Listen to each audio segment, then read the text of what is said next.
She sat alone, in a red dress she didn't even want to wear, surrounded by laughter that wasn't meant for her. Every chair around her was taken by people who pretended not to see her, as if ignoring her pain would make it disappear. The music swelled, champagne glasses clinked, and her sister twirled in white under the chandeliers. But at that perfect wedding table, the girl in red, the one missing an arm, was invisible.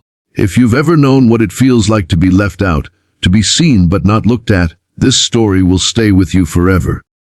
Before we go further, don't forget to like, comment, and subscribe to Everyday Kindness, where true stories remind us that compassion can change everything. The ballroom was a sea of white roses, silver candlelight, and smiling faces. But to Emily it felt like a trap, a golden cage of polite whispers and sideways glances. She had promised herself she wouldn't cry tonight. Not at her sister's wedding. Not after everything. Emily's right arm ended just above her elbow. The result of an accident years ago that changed her life. She had learned to live with it. She had even learned to smile again. But tonight, surrounded by perfect people in perfect dresses, that old ache came back. Her sister, Sophie, looked radiant and genuinely happy. Emily loved her, but she couldn't shake the bitterness that clung like perfume. Sophie had begged her to come, but when Emily arrived she realized it wasn't out of love. It was obligation. Everyone had a partner, a group, a reason to belong. Everyone except Emily. She sat at the farthest table, her place card written in a delicate cursive that made her name look beautiful, but lonely. She traced the edge of her wine glass, pretending to check her phone just to look busy. She could feel the pitying glances of guests. Some whispered, some avoided her entirely. Then, across the room, someone noticed her. He was tall, in a perfectly tailored black tuxedo, with a calmness that didn't belong to this noisy, glittering room. He had soft brown hair, a 5 o'clock shadow, and the kind of eyes that made you feel seen, not judged. His name was Daniel, and next to him, tugging at his sleeve, was a little girl, maybe 6 years old, with curly hair and a white flower crown slipping sideways on her head. The child pointed toward Emily's table. "Daddy, why is that lady sitting all alone?" Daniel looked, then back at his daughter. "Maybe she's waiting for someone." But the girl shook her head. "No." She looked sad. Something in that moment shifted. He took a deep breath, straightened his tie, and whispered to his daughter, "All right, let's go say hi." Emily didn't notice them at first. She was lost in thought, pretending to scroll through her phone when she heard a warm voice beside her. "Excuse me," the man said softly. "Would it be all right if we joined you? My daughter's convinced you're sitting at our table." Emily blinked, startled. The little girl was grinning up at her, clutching a small bouquet of petals. "I'm Lily," she chirped. "And this is my daddy." Daniel smiled politely. "Hi, I hope we're not intruding. These weddings can be a bit chaotic." Emily hesitated. "Oh, sure.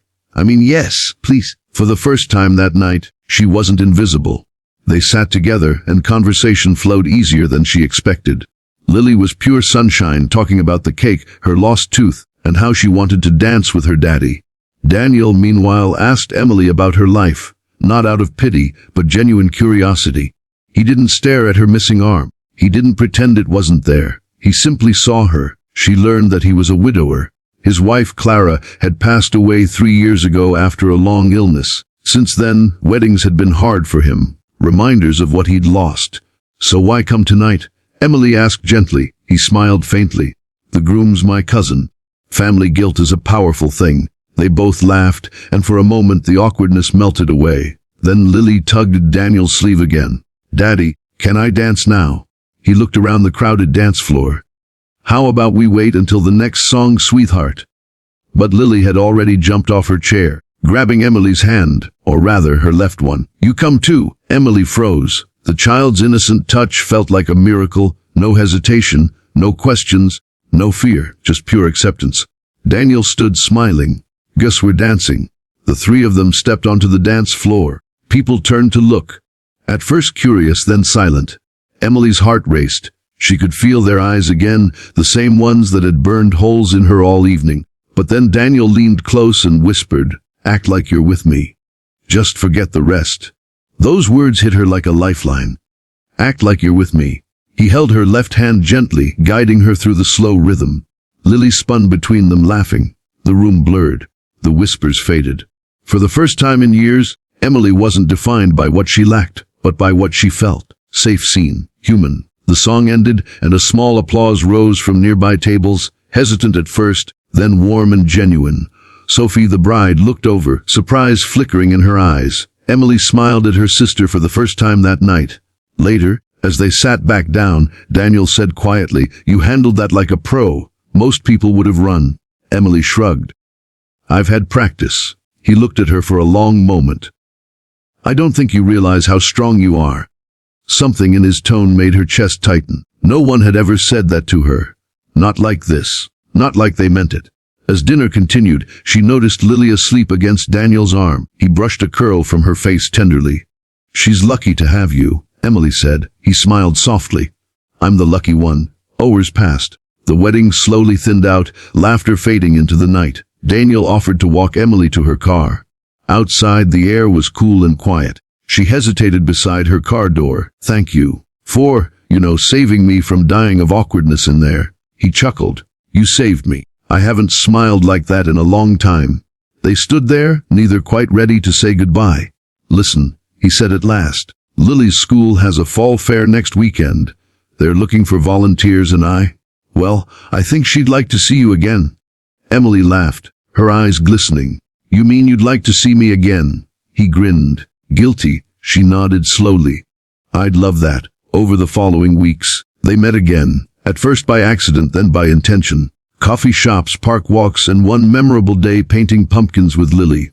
With every meeting, Emily found herself healing, not because Daniel fixed her, but because he never tried to. He simply let her be. And for Daniel, Emily brought color back into his gray world, laughter where there had been silence. They never rushed it. They didn't need to. But one evening, as autumn leaves painted the sky gold, Daniel reached for her hand and said quietly, "That night at the wedding when I told you to act like you were with me." She smiled. "Yeah." He looked straight into her eyes. "I wasn't acting." Tears filled her eyes, but this time, they were happy ones. If you're still watching, take a second to like this video, leave a comment about the kindest thing a stranger ever did for you, and subscribe to Everyday Kindness, because small acts can change big lives. A year later, Emily stood at another wedding, this time holding a bouquet. Lily ran circles around her in a new flower crown, giggling. Daniel stood at the altar, waiting for her. When she walked down the aisle, every eye turned toward her again. But this time, she didn't feel invisible. She felt unstoppable. Her sister Sophie watched from the front row, tears streaming down her face, whispering to their mother. She finally found someone who saw her the way she deserves. And as Emily took Daniel's hand, her one hand, she realized something she wished she could tell everyone watching. You don't need to be perfect to be loved. You just need to meet someone who reminds you that you already are. Because kindness, real kindness, doesn't see what's missing, it sees what's possible. Thank you for watching Everyday Kindness. If this story touched your heart, share it with someone who needs hope today. Because sometimes one simple act, or one gentle lie like, "Act like you're with me," can rewrite an entire life.